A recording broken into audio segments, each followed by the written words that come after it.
Here's a segment from a recent Gun Talk radio episode. You can listen to all the Gun Talk radio podcasts however you tune in, or check out guntalk.com for more.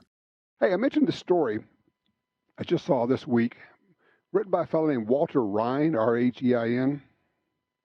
Honestly, it looks like it should be in the satirical Babylon Bee. It's so upside down, so bizarro world. He starts off, on August 25th, 2 men who were protesting the police shooting of Jacob Blake were shot and killed by a 17-year-old with a rifle. No matter how the investigation turns out, one thing is clear: we can't have this. Wait a minute, wait for it. We can't have people marching our streets with high-powered weapons shooting their fellow American citizens. Make no mistake, it's not members of the left that are picking up weapons. Well, other than the fact that one of the people that Rittenhouse shot was armed with a pistol. The other two were armed with other things. It's not members of the left that are picking up weapons and walking around shooting people. It's not members of the left that are assembling small armies and taking over government buildings by force. Really? It's not people on the left that are burning down the police stations? Really? He says, the right is doing that. And then at this point, your head will start spinning. And you think, wait, that's upside down. He said, but the infuriating thing is that alt-right pundits, anytime someone says alt-right, you know we're talking about the uber-left fascist. The alt-right pundits will turn around after the latest slaying and work themselves up to hysterical levels as they justify their actions. The philosophy amounts to, wait for this, the philosophy amounts to murder by self-defense.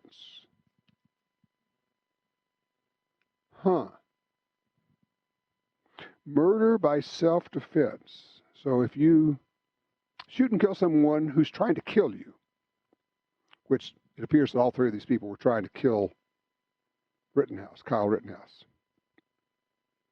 that constitutes murder. It's in legal terms. And by the way, murder is not the same as homicide. Murder is a legal term. Homicide just means one person kills another person. But it's murder by self-defense. These people are grabbing their guns, marching into a highly tense situation, and looking for a person to shoot. That's premeditated murder. It doesn't matter who throws the first punch or rock in that circumstance. So if you are there and then someone tries to kill you and you use your gun for self-defense, you exercising your gun in self-defense, saving your life, according to this line of thinking, is premeditated murder. I know your head's going, man, I'm going to spin off my head. I'm going to explode, because none of this makes sense. That's not what those words mean. I mean, I know that you think you know what that means, but I think that the words don't mean what you think they mean.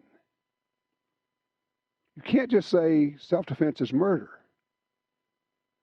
because by definition it is not. I mean, literally, by definition, it is not. And Kyle Rittenhouse, it appears, was attacked by 3 separate people. He didn't spray bullets into a crowd. He didn't empty his magazine. He fired at touching distances and shot only those who were trying to do him grave bodily harm. Tomahawking someone in the back of the head with a skateboard is attempted murder. And most certainly the last person he shot, who had a gun and pointed it at him, that would be justifiable to shoot that person by anybody, including any police officer trained anywhere. Completely justifiable.